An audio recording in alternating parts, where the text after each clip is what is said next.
Good evening, everybody. How's it going? You think you know your friends, right? You think they have good taste. You think they know what they're talking about and have an opinion that you can trust. You know, they're your friend, right? There are just sometimes things in life, facts about your friends that'll leave you completely blindsided, make you think, wow, did I even know this person to begin with? And tonight that's happened to me. My good pal AppleKaster, Hunter, as I formerly knew him, but now all I know him as is a filthy, disgusting monster. Anyways, so I just came home from work, right? I'm just chilling, watching YouTube, watching some shit about boats or something. And he hits me up on Discord and he's like, hey, me and my GF just made this tier list thing. And you know, he's not new to controversial opinions, you know, he's got so many that he's just overflowing with them. And he sends me this tier list right here that him and his girlfriend made. We'll just cut out that never had, because who gives a fuck. I just want you to especially take a good look at the S tier. What the fuck is this? You think you know someone, right? You think you know what kind of taste they have, and of course good friends aren't like an echo chamber, but you'd think you'd have similar tastes. Why the fuck is Taco Bell an S tier? Why the fuck is Culver's an S tier? Now, okay, AppleKaster will tell you that Culver's is like the best thing you'll ever have, and it's biased because he worked there. He loves Culver's, and you know, all power to him, you know. Culver's is good. You know, Culver's is pretty good. I fuck with the chicken tenders and blue cheese. Very good. To go so far as to make the bold claim that Culver's is like the best of that fast food can offer, I just think that's kind of crazy, and I think it's biased. It's not proper journalism. In fact, I think AppleKaster here is a crooked journalist who's being paid off by Culver's and many of the establishments you see here tonight. Taco Bell and S tier. Look, I like Taco Bell.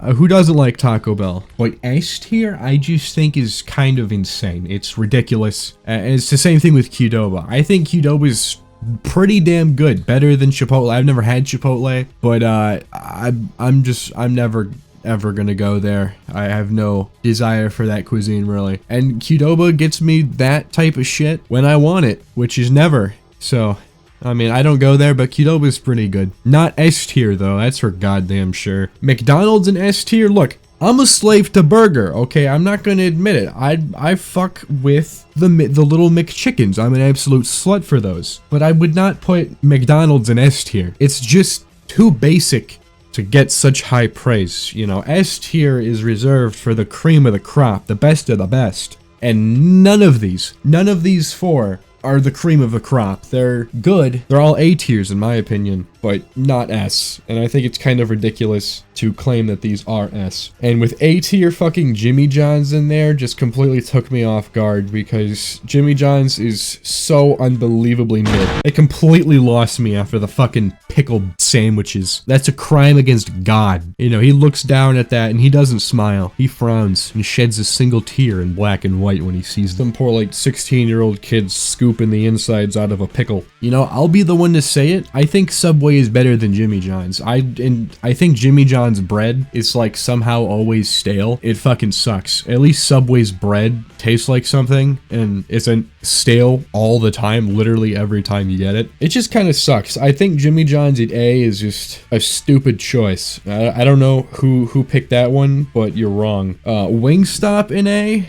I've never had Wingstop, but from what I've heard from a little birdie, Wingstop is pretty damn good. I'm not going to dispute that one. One that really twisted my balls in a really, really painful way was Firehouse in B. Now, I cleared this up with him. It wasn't really his choice. It was apparently his fucking harpy girlfriend. It's just inexcusable. Firehouse subs are probably the best subs you can get. They're huge.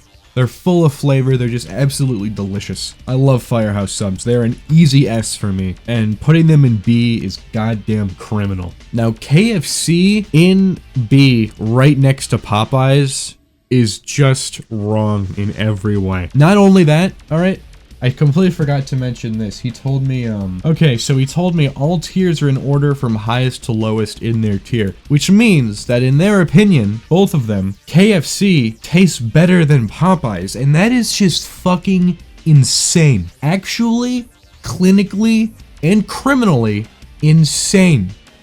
KFC's greasy ass, wet ass fucking chicken. Hold on, I just need to read you guys some quotes from Colonel Sanders when he visited a KFC, and it really encapsulates how I feel and how everyone should feel about KFC. So in 1975, he told journalist Dan Kaufman, "My God, that gravy is horrible. I buy that tap water for 15 to 20 cents, 1,000 gallons, and then they mix it with flour and starch, and they end up with pure wallpaper paste. And I know wallpaper paste, by God, because I've seen my mother make it, and there's no nutrition in it, and they ought to not be allowed to sell it. The crispy fried chicken recipe is nothing in the world but a damn fried dough ball stuck on some chicken." The Fuhrer couldn't have said it better himself. Anyways, back to this stupid fucking list. The fact that it's higher than Popeyes it just makes me upset. Popeyes chicken is absolutely delicious. I don't care what anyone says. Those crispy bits of nothing but crispy shit, I like that. Give me more of that. The chicken's good, but the crispy shit on the outside is what I'm there for.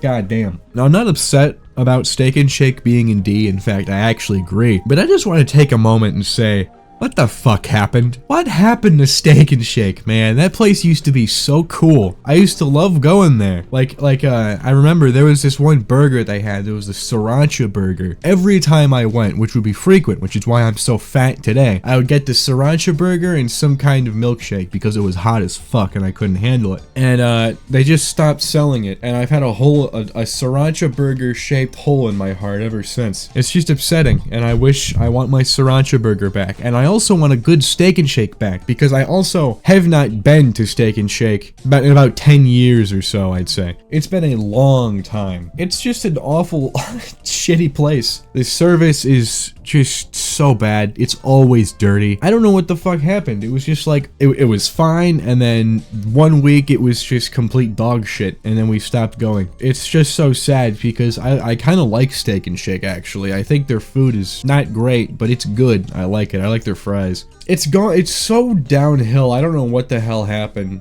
but I can't see Steak and Shake lasting much longer. And that's unfortunate. I think the vibe around there is cool when it works. I think the food is pretty good.